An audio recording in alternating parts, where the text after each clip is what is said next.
সাইয়েদনা আদমকে আল্লাহ যখন বানালেন তিনি বানালেন মিন তিনিন লাযিব, এঁটেল মাটি থেকে বানালেন। ও আকাশ, এই মাটির উপরে 40 বছর তুমি বৃষ্টি দাও। 40 বছর এঁটেল মাটির উপরে বৃষ্টি জমতে জমতে জমতে জমতে এটা হয়ে গেল হামাইম মাসনুন, কাদামাটি। সুবহানাল্লাহ পড়েন। কাদামাটি থেকে আল্লাহ সাইয়েদনা আদম আলাইহিস সালামের ডাইস বানালেন। তারপরে আল্লাহ সূর্যরে বললেন, ইয়া শামসু হাররিকি আলাইহি 40 ইয়াউমা। ও সূর্য, এবার আদমের কায়ার উপরে, মূর্তির উপরে তুমি 40 বছর সূর্যের আলো দাও। তার এই আল্লাহর কোরআন যদি ঠিক মতো পড়া যায়, মানুষের মতো মানুষ বানিয়ে আপনার জান্নাতি বানাবে কে? তার মানে এই কোরআন পড়লে মানুষের মতো মানুষ হওয়া যায়। চিল্লায় বলেন, কি হওয়া যায়? সবাই বলেন মানুষের মতো মানুষ হতে চান তো সবাই? সবাই চাই। আসুন দেখি মানুষের নামে সূরায় আল্লাহ কি বললেন, পড়েন। আউযু বিল্লাহি মিনাশ শাইতানির রাজিম, বিসমিল্লাহির রহমানির রহিম। হাল আতা আলাল الإنسان حين من الدهر لم يكن شيئا مذكورا। আল্লাহ বললেন, মানুষের জীবনের একটা সময় ছিল যেই সময়টা উল্লেখ করার মতো মানুষ কিছুই ছিল না। সুবহানাল্লাহ। প্রত্যেক মানুষের জীবনে এমন একটা সময় ছিল যেই সময়টাতে উল্লেখ করার মতো সে আসলে কিছুই ছিল না, তার অস্তিত্বই ছিল না, সে জিরো ছিল। তাকে জিরো থেকে হিরো বানিয়েছে কে? আল্লাহ।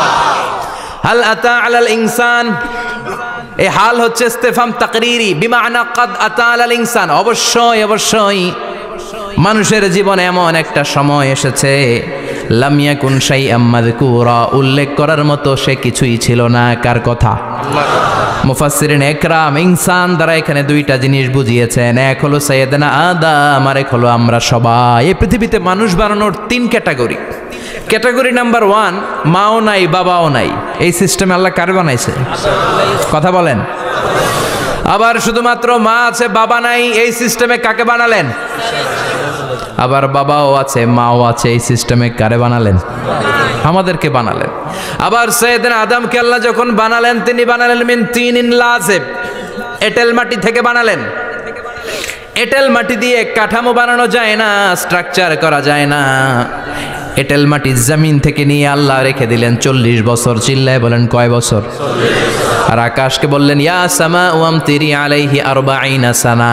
ও আকাশ, এই মাটির উপরে 40 বছর তুমি বৃষ্টি দাও। 40 বছর এঁটেল মাটির উপরে বৃষ্টি জমতে জমতে জমতে জমতে এটা হয়ে গেল হামাইম মাসনুন, কাদামাটি। সুবহানাল্লাহ পড়েন। কাদামাটি থেকে গেল 40 বছর।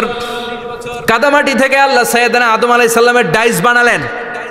তারপরে আল্লাহ সূর্যরে বললেন, ইয়া শামসু হাররিকি আলাইহি 40 ইয়াউমা। ও সূর্য, এবার আদমের কায়ার উপরে, মূর্তির উপরে তুমি 40 বছর সূর্যের আলো দাও। 40 বছর সূর্যের প্রখর ও তীব্র তির্যক তাপে এবং কিরণে আদম হয়ে গেছে এখন সলসলিন কাল ফাখার, টোকা মারলে ঠন ঠন করে। সুবহানাল্লাহ পড়ে। এখনো রুহের ফুৎকার দেয় নাই, এখনো, কিন্তু কেটে গেছে 120 বছর। 340 কত? 120 বছর চলে গেল। এই বিশাল লম্বা সময়ে আল্লাহ বললেন, লাম ইয়াকুন শাইআম মাযকুরা, উল্লেখ করার মতো আদম কিছুই ছিল না।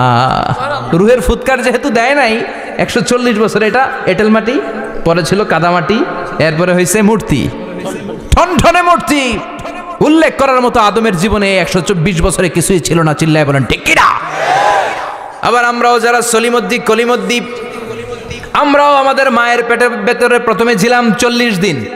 বুখারীর বর্ণনা, ইন্না আহাদাকুম ইউজমাউ খালকুহু ফি বাতনি উম্মিহি 40 ইয়াওমান সুম্মা ইয়াকুনু নুতফাতান মিসলা যালিক সুম্মা ইয়াকুনু আলাকাতান মিসলা যালিক ফায়াতি ইলাইহিল মালাকু ফায়ানফাখু ফীহির রূহ। আমরা যারা সলিমুদ্দি কলিমুদ্দি, আমরা আমাদের মায়ের পেটের ভেতরে 40 দিন ছিলাম নুতফা।